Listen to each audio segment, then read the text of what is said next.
नमस्कार, तवायर हिंदी में आपका स्वागत है। तीन तलाक और मुस्लिम महिलाओं के अधिकारों को लेकर लगातार बात होती जा रही है, पर इस बारे में बहुत कम लोग जानते हैं कि तीन तलाक के खिलाफ ये मुहिम 2007 में भारतीय मुस्लिम महिला आंदोलन ने शुरू की थी। आज मुस्लिम महिलाओं के अधिकारों और ट्रिपल तलाक पर जो बहस छिड़ी है, इस पर बात करने के लिए हमारे साथ मौजूद हैं भारतीय मुस्लिम महिला आंदोलन की संस्थापक ज़किया सोमन।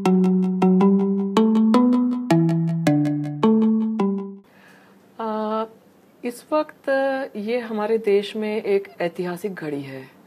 आप देखिए, लगातार पिछले 3-4 सालों से मुस्लिम महिलाएं सामने आई हैं। मुस्लिम महिलाओं को एक तरह से अपनी आवाज़ मिली है और उन्होंने खड़े होकर कहा है कि हम बराबर की नागरिक बनना चाहती हैं, हम बराबर की मुसलमान बनना चाहती हैं।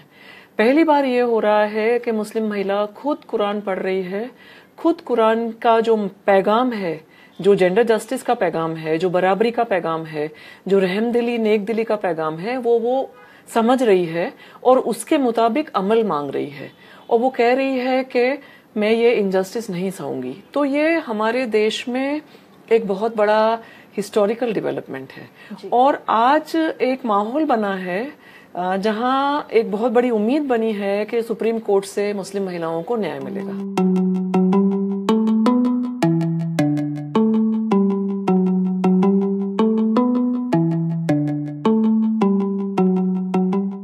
सबसे पहले ये कहूंगी कि आज भी आजादी के 70 साल के बाद भी अगर हमारे देश में तीन तलाक हो रहा है तो ये हमारे पूरे पॉलिटिकल क्लास की विफलता है। पूरी पॉलिटिकल क्लास मुस्लिम महिलाओं को जेंडर जस्टिस करवाने में नाकामयाब रही है। ये संवैधानिक दायित्व बनता है पार्लियामेंट का कि मुस्लिम महिलाओं को न्याय मिले, लेकिन उस दायित्व से पार्लियामेंट और जो भी चुने हुए प्रतिनिधि हैं हमेशा बचते आए हैं, क्योंकि वो खुद पितृसत्तात्मक सोच रखते हैं। उन्होंने जो कुछ धार्मिक पहचान वाले लोग हैं, मौलवी उलेमा हैं, उनके साथ एक गठजोड़ बना रखा है और उनके साथ गठजोड़ बना के मुस्लिम महिलाओं को अपने हकों से महरूम रखा है। सो मैं यही कहूंगी कि जो पॉलिटिकल पार्टीज हैं उनको चाहिए कि अपनी रोटियां सेकने की कोशिश ना करें और ये जो आज मूवमेंट खड़ा हुआ है मुस्लिम महिलाओं का, उसका श्रेय सिर्फ और सिर्फ मुस्लिम महिला को जाता है और उसको उस हद तक ही देखें, अपनी अपनी पॉलिटिक्स इसके बीच में ना लाएं।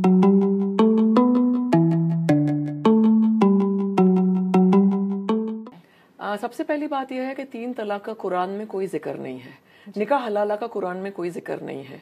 फिर भी हमारे समाज में तलाक का सबसे कॉमन तरीका तीन तलाक है। मेरा ये पूछना है पर्सनल लॉ बोर्ड से कि जब समाज में तीन तलाक हो रहा है, जब निकाह हलाला हो रहा था, जब तीन तलाक हो रहा था, इतनी घटनाएं हो रही थी, तब पर्सनल लॉ बोर्ड कहाँ था? पर्सनल लॉ बोर्ड ने और उनसे जुड़े हुए लोगों ने आम मुसलमान को कुरानिक टीचिंग्स क्यों नहीं पहुंचाई? क्यों उन्होंने आम मुसलमान को नहीं बताया कि अल्लाह ने औरत और मर्द में भेदभाव नहीं किया है? जो कुरान का पैगाम है, जेंडर जस्टिस का जो पैगाम है, वो उन्होंने आम लोगों तक क्यों नहीं पहुंचाया, बल्कि उस पैगाम को पूरी तरह डिस्टॉर्ट कर दिया, उसको मिस इंटरप्रेट कर दिया, जिसकी वजह से आज हमारे समाज में तीन तलाक जैसी घटनाएं बन रही है। तो पर्सनल लॉ बोर्ड जितनी चाहे मीटिंगें कर ले, उससे कोई फर्क नहीं पड़ता है, क्योंकि मुस्लिम महिला जाग चुकी है और मुस्लिम महिला को सुप्रीम कोर्ट से न्याय मिलने जा रहा है। सो पर्सनल लॉ बोर्ड अपनी जो भी पोजीशन है, उनकी जो पितृसत्तात्मक पोजीशन है, वो रख के बैठा रहे। आज एक मुस्लिम महिला जान गई है कि मैं बराबरी की नागरिक हूँ, मैं बराबरी की मुसलमान हूँ और मुझे तीन तलाक नहीं सहना है।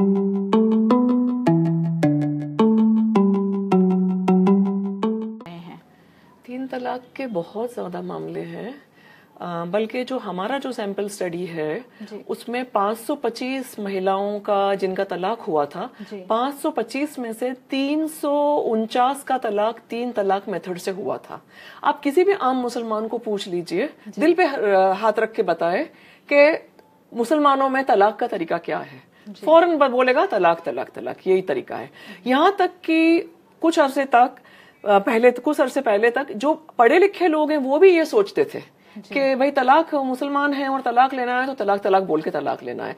अब जाके विशेष रूप से पिछले 3-4 सालों में जब से महिलाओं का आंदोलन शुरू हुआ है, जब से महिलाएं ये कहने लगी हैं कि ये तरीका जो है तलाक का ये कुरानी नहीं है, तब जाके आम मुसलमान की समझ में आ रहा है। तो जानकारी का अभाव है, फिर वो चाहे महिला लीडर्स हों, चाहे सामाजिक संस्थाएं हों, जानकारी का अभाव है।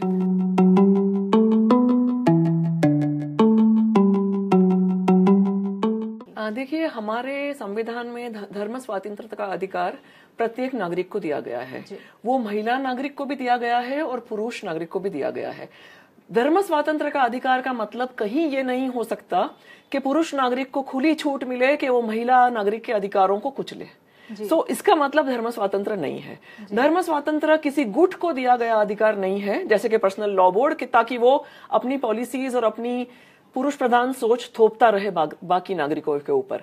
धर्म स्वातंत्र का अधिकार ही आज मुस्लिम महिलाएं मांग रही हैं। वो कह रही हैं कि अल्लाह ने हमारे साथ भेदभाव नहीं किया है, तो लॉ बोर्ड कौन होता है हमारे साथ भेदभाव करने वाला। तो धर्म स्वातंत्र के अधिकार का हनन ट्रिपल तलाक से होता है, और ट्रिपल तलाक की पैरवी करके पर्सनल लॉ बोर्ड धर्म स्वतंत्र का जो हनन हो रहा है उसके लिए वो जिम्मेदार है।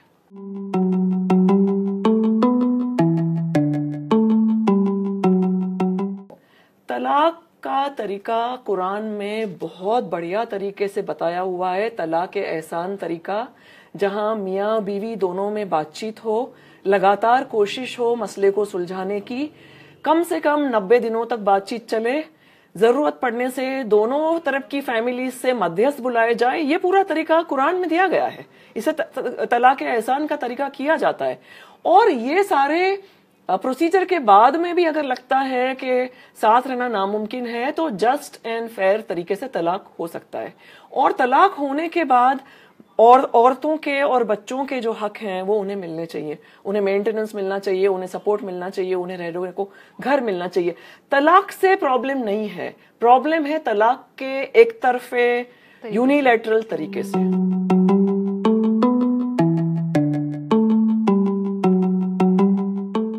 महिलाएं इसके खिलाफ नहीं है। सारी महिलाएं, सारी मुसलमान औरतें आज देश में चाहती हैं कि 3 तलाक पे पाबंदी लगे। अब कुछ ऐसी महिलाएं हैं जो पर्सनल लॉ बोर्ड कहता है उनके साथ है। मेरी सिंपैथी उन महिलाओं के साथ है, क्योंकि they are the worst victims of patriarchal indoctrination. उनको कैद करके रखा गया है, उनको बताया नहीं गया है कि उनके अधिकार क्या है।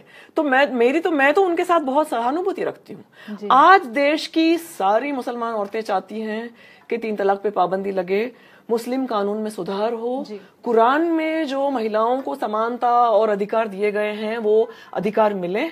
यही नहीं, बल्कि आम मुसलमान भी आज देश में चाहता है कि 3 तलाक पे पाबंदी लगे। आम मुसलमान ये सोचता है कि 3 तलाक जैसी घटनाएं होने के कारण हमारा मजहब बदनाम होता है, हमारी कौम बदनाम होती है। और कई आम मुसलमान आते हैं जो हमको कहते हैं कि जो कुरान में है वो हम हमारी बहनों को क्यों नहीं दे रहे, हमारी बेटियों को क्यों हम नहीं दे रहे। तो आम मुसलमान आज चाहता है, यही वजह है कि अब हमें जस्टिस मिल के रहेगा।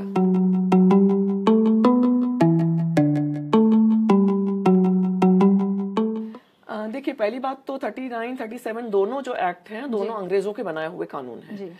अब उस एक्ट में जो इम्पोर्टेंट इश्यूज हैं किसी औरत की जिंदगी में या किसी शादीशुदा कपल की जिंदगी में, जो इम्पोर्टेंट इश्यूज है, जैसे कि शादी की उम्र क्या होनी चाहिए, जैसे कि मेहर क्या होना चाहिए, जैसे कि तलाक का तरीका क्या होना चाहिए, हलाला अवैध होना चाहिए, पॉलीगैमी पे क्या पोजीशन होनी चाहिए, बच्चों की गार्डियनशिप और कस्टडी के बारे में क्या, कुरान में बात कही गई है महिलाओं के प्रॉपर्टी राइट्स की, उसके बारे में क्या, काजी का रोल क्या होगा, ये सब जो मुख्य मुख्य बातें हैं जिससे भी किसी भी महिला का जीवन प्रभावित होता है, ये सब बातों पे वो कानून साइलेंट है, खामोश है। यानी वो कानून होना ना होने के बराबर है। यही वजह है कि हमारे समाज में कुरानी प्रावधानों के बावजूद 3 तलाक और निकाह हलाला जैसी घटनाएं हो रही हैं।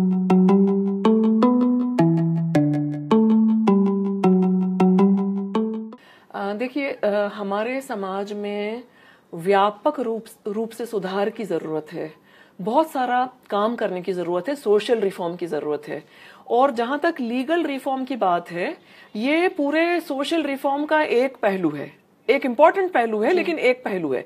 इसके अलावा बहुत ज्यादा अवेयरनेस की जरूरत है, बहुत ज्यादा एजुकेशन की जरूरत है, एम्पावरमेंट की जरूरत है। लड़कियों के लिए, महिलाओं के लिए जानकारी देने की जरूरत है, कुरानिक टीचिंग्स को आम लोगों तक ले जाने की जरूरत है।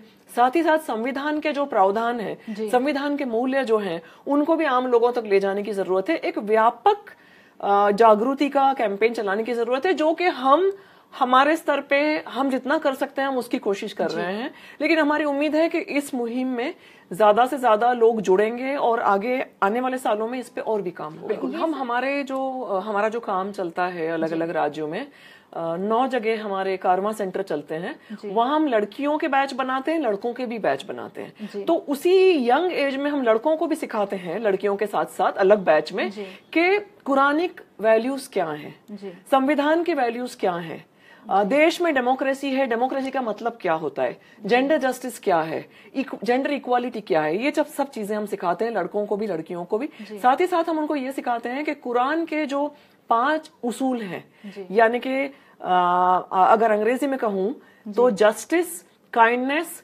कंपैशन एंड विजडम, यानी कि न्याय, रहमदिली, नेकदिली और अकल, ये कैसे कुरान के प्रिंसिपल हैं, ये फंडामेंटल उसूल हैं। और कोई भी व्यवहार आप ऐसा नहीं कर सकते जो इन उसूलों पे खरा ना उतरता हो।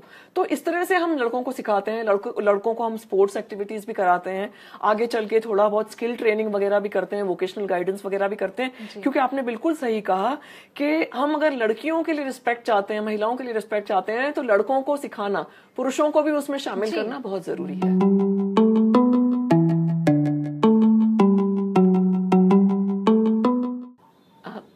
आपके कहने से मेरे दिल में सवाल आ रहा है कि यूपी के इलेक्शंस हो रहे थे तो बाकी पार्टियों ने, सभी पार्टियों ने, समाजवादी पार्टी, बीएसपी, कांग्रेस, सभी पार्टियों ने क्यों ये नहीं कहा कि हम मुसलमानों के हित के लिए काम करेंगे और हम 3 तलाक नाबूद करने के लिए भी काम करेंगे। सभी पार्टियों को ये वादा करना चाहिए था, तो सभी पार्टियों को मुस्लिम औरतों का वोट मिलता, बल्कि मुस्लिम पुरुषों का भी वोट मिल सकता था।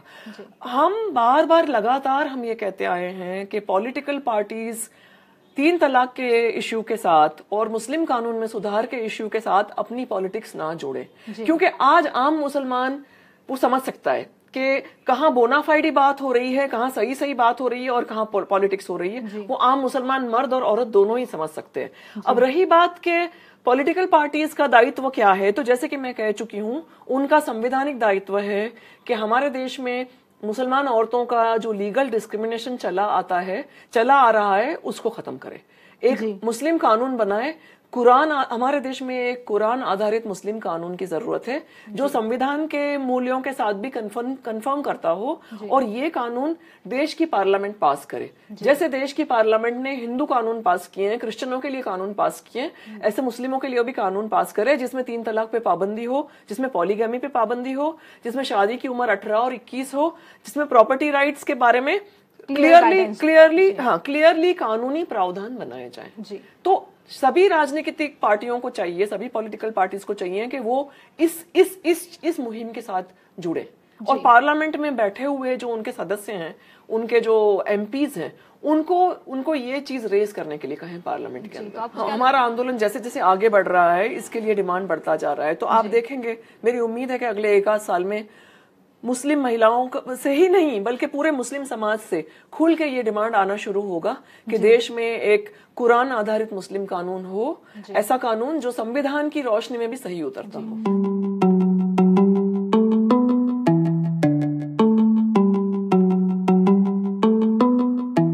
यूनिफॉर्म सिविल कोड एक अलग इश्यू है, और यूनिफॉर्म सिविल कोड पूरे देश की पूरी जनसंख्या को लागू होता है। वो हिंदुओं के लिए भी प्रश्न है, वो मुसलमानों के लिए भी है, वो क्रिश्चियनों के लिए भी है, सिखों के लिए भी, पारसियों के लिए भी है, सिर्फ मुसलमानों के लिए नहीं है। ट्रिपल तलाक अबॉलिशन और मुस्लिम कानून में सुधार एक दूसरा प्रश्न है। जहां तक एक सेक्युलर कानून की बात है, हमारा मानना है, मेरा मानना है, भारतीय मुस्लिम महिला आंदोलन का मानना है कि लोकतंत्र में हर नागरिक के पास एक सेक्युलर कानून का विकल्प होना चाहिए। ये नागरिक का अधिकार है कि वो सेक्युलर तरीके से अपनी शादी करना चाहती है, या वो 7 फेरा करना, कन्यादान वाली शादी करना चाहती है, या वो निकाह करना चाहती है, या वो चर्च वेडिंग करना चाहती है, या वो रजिस्टर्ड शादी करना चाहती है। ये डिसीजन नागरिक का हो, और ये सेक्युलर विकल्प आज की तारीख में कुछ हद तक है, स्पेशल मैरिजेस एक्ट के तौर पे वो विकल्प है, तो ये विकल्प होना चाहिए। लेकिन यूनिफॉर्म सिविल कोड की बात अलग है, हाँ वो अलग बात है, मुस्लिम कानून में सुधार अलग बात है। हम चाहते हैं कि हमारा जो लीगल डिस्क्रिमिनेशन है, क्योंकि हम एक ऐसी कम्युनिटी है जिसका कानून नहीं है, तो हमें पहले हमारा लीगल डिस्क्रिमिनेशन खत्म हो, हमारा कानून बने, हमें Hindu community, Parsi community, Christian community के साथ एट पार लाया जाए, हमें वो पैरिटी मिले, और जो सेक्युलर कानून की बात है वो चर्चा आगे चले और वो विकल्प जनता को दिया जाए, वो विकल्प नागरिकों को दिया जाए। जी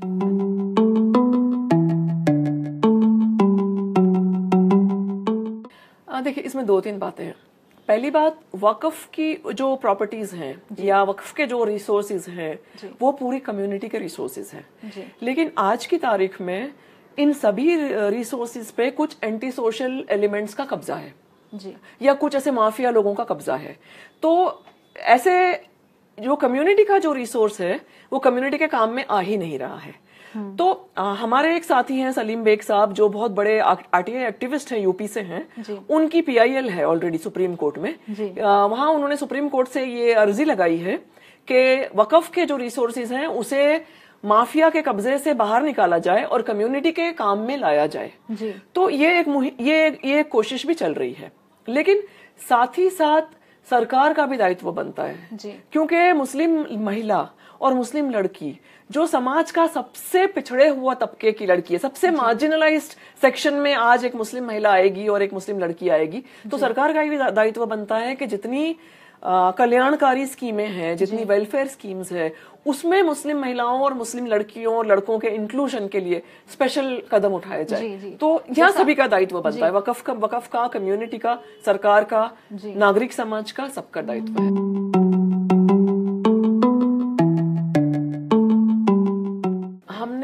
हमने जो स्टडी किया था 2014 में हमने रिलीज किया था, ब्रोकन प्रोमिसेस नामक हमारी स्टडी थी, तो हमने पाया था कि the state is absent from the lives of the Muslims.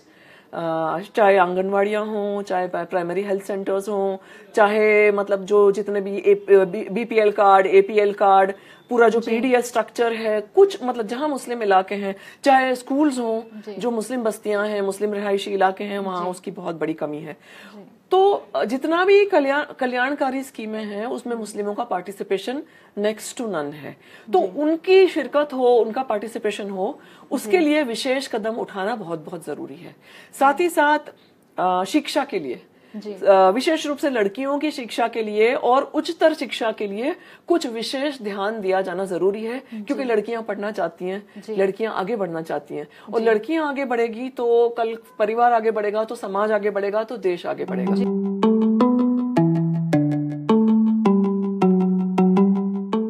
देखिए, इन पाबंदियों के पीछे वही पितृसत्तात्मक मानसिकता वाले लोग जो बड़े बड़ी जगहों में बैठे हैं, जो या तो फैकल्टी में हैं, या हेड ऑफ द डिपार्टमेंट हैं, या वाइस चांसलर्स हैं, वो खुद ऐसी सोच रखते हैं कि लड़की को ज्यादा छूट नहीं देना चाहिए, लड़की को चाहिए कि 7 बजे के पहले घर आ जाए, लड़की को चाहिए कि इस किस्म के ही कपड़े पहने, लड़की को चाहिए कि वो आर्ट्स ही पढ़े, वो मेडिसिन ना पढ़े, वो इंजीनियरिंग ना पढ़े, वो आईटी ना पढ़े।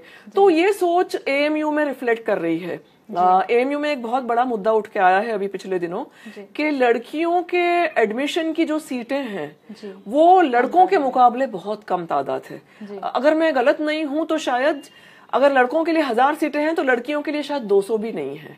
तो ये इतना बड़ा डिस्क्रिमिनेशन है लड़कियों के साथ, जबकि लड़कियां पढ़ना चाहती हैं। जबकि लड़कियों के लिए तो मैं मानती हूँ कि जब लड़कों के लिए 100 सीटें हों तो लड़कियों के लिए 200 सीटें होनी चाहिए।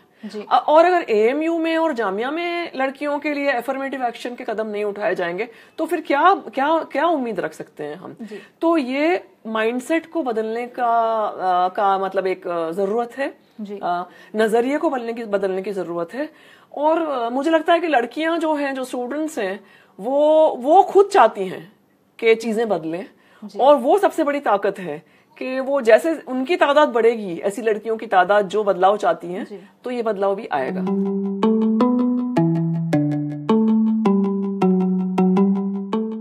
नहीं, मैं ये मानती हूँ, मतलब ये मेरी पर्सनल राय है, दैट हमारे देश में पॉलिटिकल क्लास बहुत ही पेट्रियार्कल, बहुत ही पितृसत्तात्मक रहा है।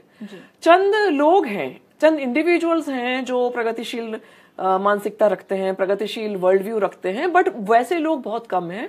ज्यादातर लोग जो पॉलिटिक्स में हैं वो इस तरह की मानसिकता रखते हैं कि किसी भी कम्युनिटी का रिप्रेजेंटेशन सिर्फ मर्दों से होगा और औरतों की जगह घर में है। औरतों की भूमिका है बच्चे पैदा करना, अच्छे से घर परिवार चलाना, इससे ज्यादा वो औरतों की भूमिका नहीं सोचते हैं। और सबसे दुख की बात है कि जो महिला पॉलिटिशियंस हैं उसमें भी कई सारी ऐसी पॉलिटिशियंस हैं जो इस पितृसत्तात्मक सोच का शिकार हैं। तो लेकिन अब ये भी बदलाव थोड़ा बहुत दिखाई भी दे रहा है कि पॉलिटिशियंस की समझ आ रहा है कि अब वो जो पुरानी सोच थी उनकी, वो उस तरह की मानसिकता थी कि कुछ वेस्टेड इंटरेस्ट को आप खुश रखोगे और आपकी राजनीति करते रहोगे, तो वो दिन गए। अब उनको मालूम है कि अगर आम लोगों का वोट चाहिए या आम लोगों का साथ सहकार सपोर्ट चाहिए तो आपको भी आगे जाने वाली बात करनी पड़ेगी, आपको इंसाफ की बात करनी पड़ेगी, आपको प्रोग्रेसिव बात करनी पड़ेगी। ये उनकी समझ में आना शुरू हुआ है, लेकिन अभी उनकी समझ बदलने में तो बहुत वक्त लगेगा डेफिनेटली।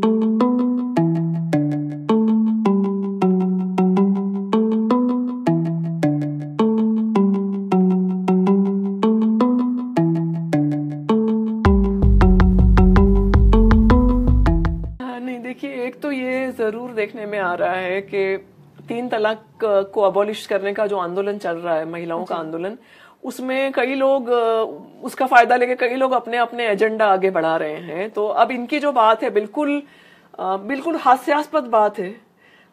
ये इस बात का मतलब मैं जवाब यही है कि इस तरह की बात कहना तो ये एक तरह से पितृसत्ता की मानसिकता दर्शाता है और एक तरह से जो जेंडर जस्टिस की जो पूरी मुहिम है, जेंडर इक्वालिटी का जो पूरा आंदोलन है, उसको कहीं ना कहीं ट्रिवियलाइज करने वाली बात है। और इस तरह की सोच के कारण ही तो ये हालात का सर्जन हुआ है जहां 3 तलाक हो रहा है। तो ये इनको मतलब मेरी इनसे पूरी मतलब अपील है कि इस तरह की प्लीज आप बातें ना करें। ना महिलाएं उतनी बुद्धू हैं, ना कोई आम लोग उतने बुद्धू हैं कि इस तरह की बातों को बिल्कुल भी मतलब ये हंसने लायक बात है। It's ridiculous, it is absurd and bizarre to say the least.